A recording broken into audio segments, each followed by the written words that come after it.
From CBS News Bay Area, this is the Afternoon Edition.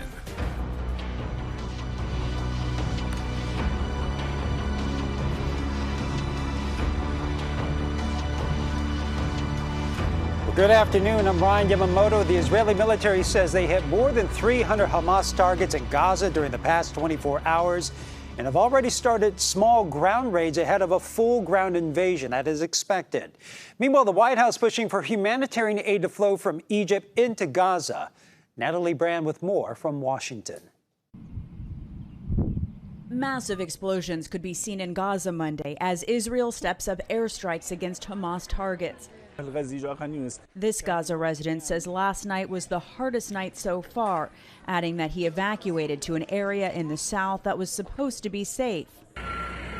Nearby, aid workers sorted through a shipment of desperately needed supplies following a deal to let in some humanitarian aid to the millions of Palestinian civilians living in the besieged territory. It's just a fraction of all of the humanitarian assistance that is actually needed over there. CBS News has learned the Biden administration has repeatedly tried to get Israel to delay a ground invasion of Gaza to prioritize the distribution of humanitarian aid and the release of the hostages Hamas is holding.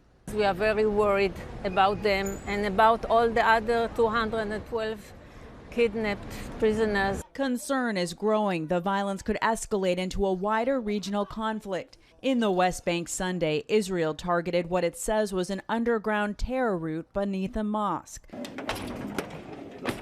And in Israel's north, residents evacuated as Israel continues to trade fire almost daily with Iran-backed Hezbollah fighters in Lebanon.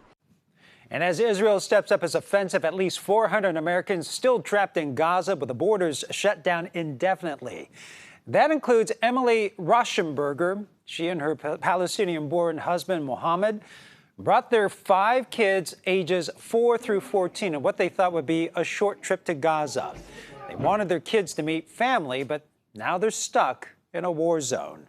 It's a bit of Russian roulette, going to sleep at night, not knowing really when the next one's going to hit. Water started to run out on the Wednesday after the conflict started. The bread lines are very long. You have to stand a few hours. The family is sheltering in an apartment building in South Gaza after evacuating from another family home. Meantime, it's estimated that Hamas is still holding more than 200 people hostage on Friday. Hamas released 2 American hostages, a mother and daughter from Chicago. Relatives in Israel say the news of the release was overwhelming. It's disbelief and it's relief at the same time, and it's all the emotions all at once because being happy is a privilege that we do not have right now. We have 8 other family members, among them young children, that are still being held hostage. The family members also said they are demanding the IDF to delay its ground invasion of Gaza until every avenue has been attempted to bring back all 200-plus hostages. Back here in the Bay Area, several rallies were held yesterday in response to the war in the Middle East. At San Jose City Hall, people called for peace and the return of hostages. And a big turnout for a similar rally in Oakland, focusing on families and putting an end to the violence against children. And as we await word on the start of Israel's expected ground invasion, we will keep you updated. Find us online at KPIX.com and get the CBS News app to learn what happens in your world the second that news breaks.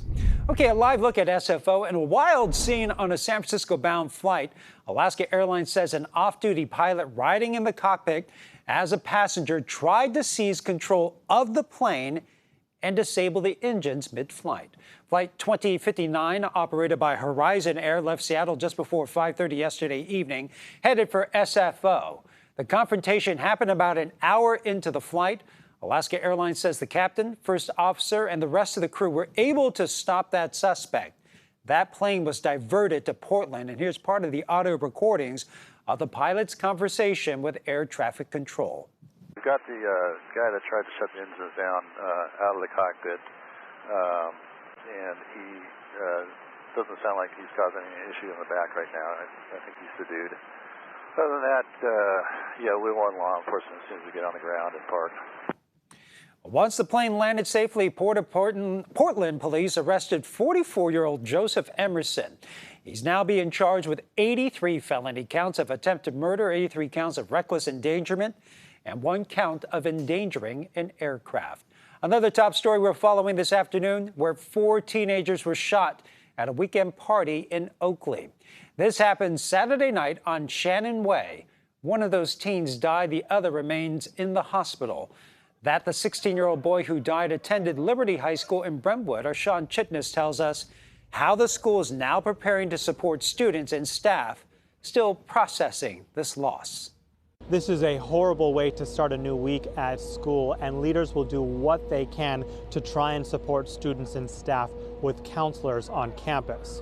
The shooting happened at a house party in Oakley on Saturday night. Surveillance video captured some of the chaos moments after, with people screaming and someone running to help the victims. That was a neighbor who told KPIX he found teenage boys on the ground with gunshot wounds as he arrived on scene. I heard somebody say they was shot.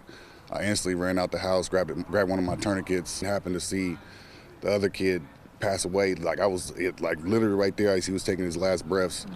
And then it was like surreal. The principal of Liberty High School sent out this message saying, in part, "We know that a traumatic event like this can send shockwaves through a community.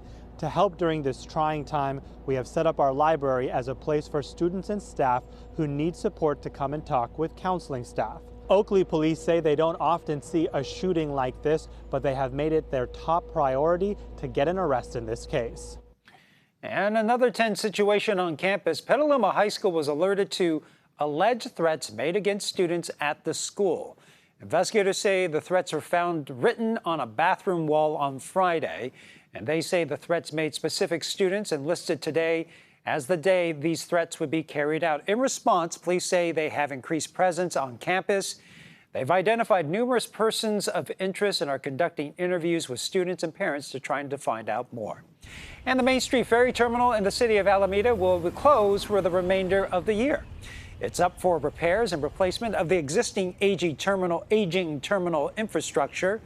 The short hop will be suspended. Riders heading to downtown San Francisco will now have to use the Alameda Seaplane Lagoon Ferry Terminal as an alternative. They're hoping to have everything opened up by January 2nd. Well, other top stories we're following today. The auto workers' strike just got bigger and now includes a factory that makes Ram trucks. 6,800 workers walked out today, shutting down the assembly plant. That plant is owned by the company Stellantis. That strike started in September. It now includes more than 40,000 workers. San Ramon's Chevron is buying the energy company Hess Corp for $53 billion. It will give Chevron greater access to U.S. shale production in Texas. Hess also has large oil assets in Guyana. Chevron says with the purchase, they plan to increase stock buybacks to $20 billion a year. And the House of Representatives is stuck in gridlock as they enter their 3rd week without a leader. 9 Republican men have said they want that seat. House Republicans will hold a candidate forum tonight with a possible vote tomorrow.